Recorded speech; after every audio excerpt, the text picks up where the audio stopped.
Section 9-6 is on integration by trig substitution.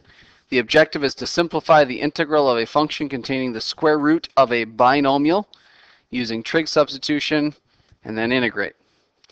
All right, so let's take a look at one more example of trig substitution.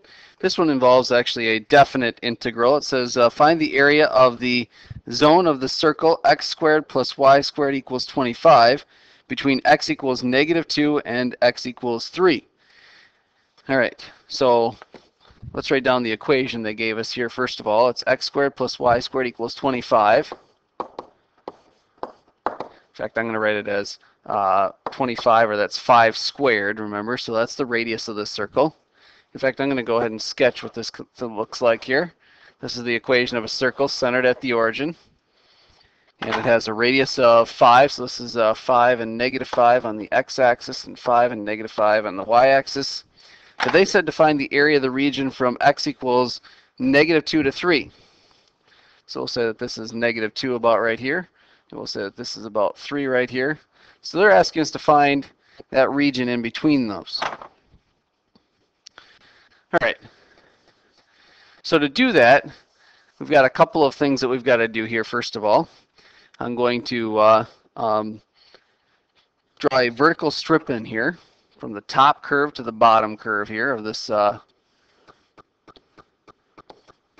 circle. And I'm going to label the top curve here. We'll name this x y2, and this will be x y1. So we're just finding the area between those two curves there that make up this circle. And if I find the area of that one strip, I will be able to use integration to find the area of the whole region. So we say that dA is equal to, it's just the base times the height here for this thing. In fact, I can write it that way, base times the height for that rectangle. So the base of this, actually let me deal with the height first of it here. The height of this thing is the difference of those y values there, y2 minus y1. And the height, or excuse me, the base of this is the thickness of this. And the thickness of this, that's this distance right here, is a small change in x. We call that the dx. So that's times dx. All right, so y2 minus y1. Now y2 is on the top curve there, but so I need an equation for that. But they didn't give me an equation here. They gave me the equation of x squared plus y squared equals 25, I should say. They didn't give me the equation solved for y. So let's solve that thing for y. If you have x squared plus y squared is equal to 25, and move the x squared to the other side, y squared is equal to 25 minus x squared. And now take the square root of both sides. Of course, when we do that, we'll get a plus or minus the square root of 25 minus x squared. Now the plus is the top half of the circle, the minus is the bottom half of the circle. So for us, we have dA is equal to, y2 was on the top part of the circle, so that's the positive square root of 25 minus x squared. And the minus, y1 was on the bottom part of the circle, that's the negative square root of 25 minus x squared. And that's all times dx. Let's draw a line there so we can separate those. All right. So this actually becomes, because of the fact that you've got the square root minus that, or minus a negative square root, becomes 2 of those guys, and it turns out to be addition. So it's 2 square roots of 25 minus x squared times dx. And you could have, if you would have, instead of going from the top curve to the bottom curve, you could have gone from the top part of this circle to the x-axis and just found the area of this strip. And of course that's only half the area, so you could have doubled it, and guess what, we would have gotten this thing right here as well. So you could set it up either way.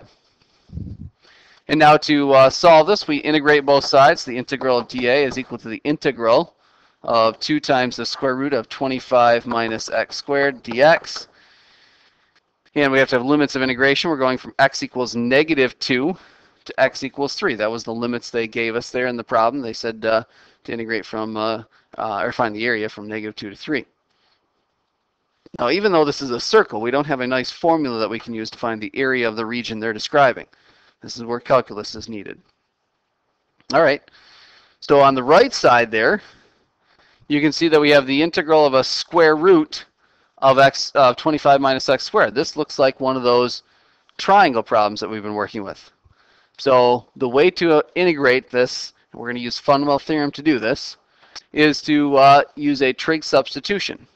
So let's draw ourselves a triangle that has 25 minus x squared as one of the sides of that triangle. Let me just draw this down below. So we've got, here's our triangle.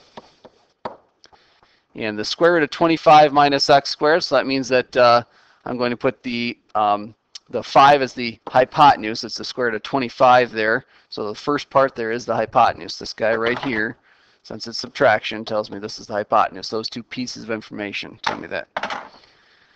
All right, and then the vertical leg there, I'm going to make x, and the horizontal leg is the square root of 25 minus x squared. Again, our choice here is to make the vertical leg x every time if we can.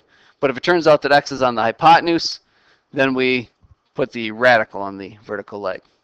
All right, so now let's find out what the radical is equal to. If I use the adjacent side and the hypotenuse, that looks like cosine. The cosine of theta would be equal to the square root of 25 minus x squared divided by 5. And so 5 cosine of theta is equal to the square root of 25 minus x squared. So again, we now have a substitution for this part right here. We still need a substitution for dx.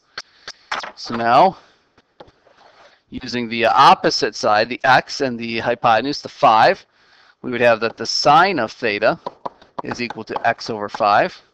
So that means 5 sine of theta is equal to x.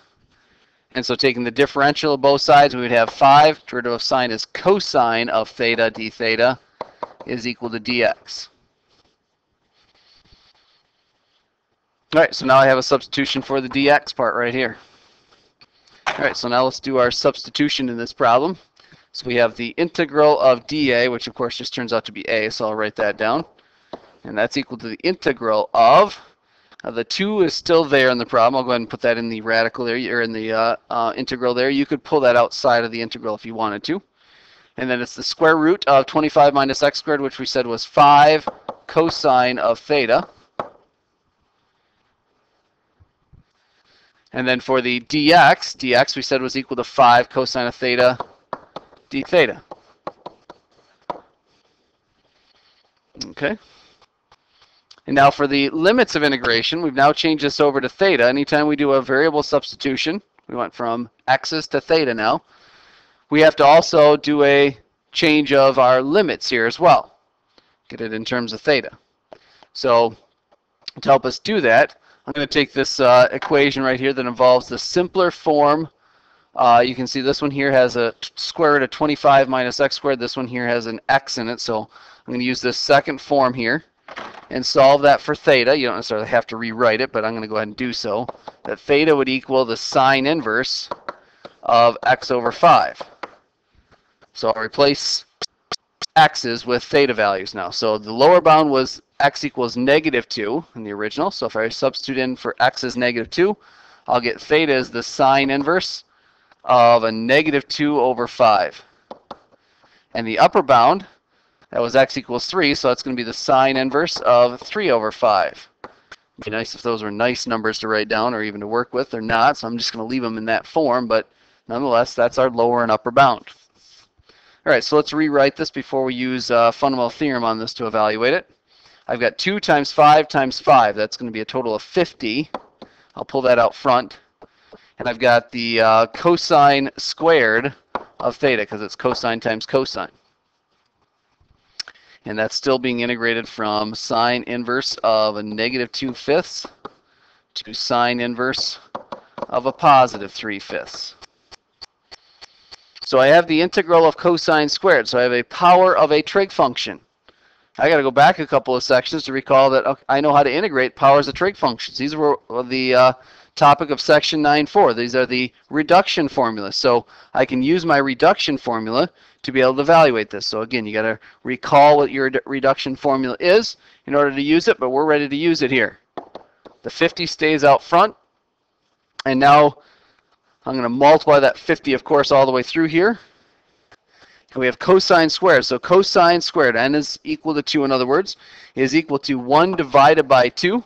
times the cosine of theta, sine of theta, and then plus 1/2 the integral of cosine to the 0 of theta d theta. And we're going to evaluate this. I'm just going to use our vertical line to indicate that we're going to evaluate this from our lower bound of sine inverse of a -3. I'm sorry, that's not a -3, it's a -2/5 to the sine inverse of a +3/5. Okay. So let's distribute the 50 through there and actually integrate that last part there as well. So we end up with 50 times 1/2 is 25 cosine of theta, sine of theta, plus 50 times the 1/2 is going to be 25. Now again, cosine to the 0, anything to the 0 power is 1, so you have 1 d theta. The integral of 1 is just your variable. It's just theta, so it's 25 theta. And we're going to evaluate that from the sine inverse of a -2/5 to the sine inverse of a +3/5.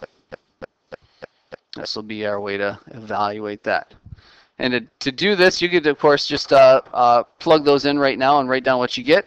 I like using my calculator here at the end, at least, to help me out. And if you take and punch in y1 is that function we're working with, it's the 25, the antiderivative, I should say. It's 25 sine of, or they have cosine first, so I'll do it that way. Cosine of x, sine of x, and then plus 25 times x.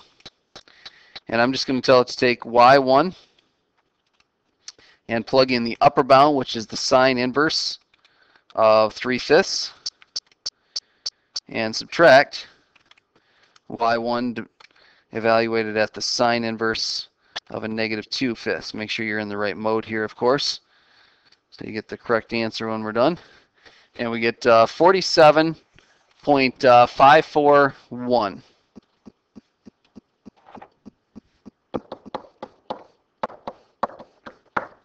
47.541.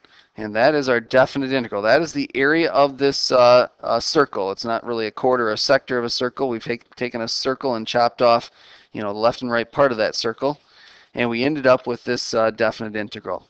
All right. The key there, just remember that anytime you involve a definite integral and you're doing any type of substitution of variables, you always have to change those variables over to whatever variable you're switching to.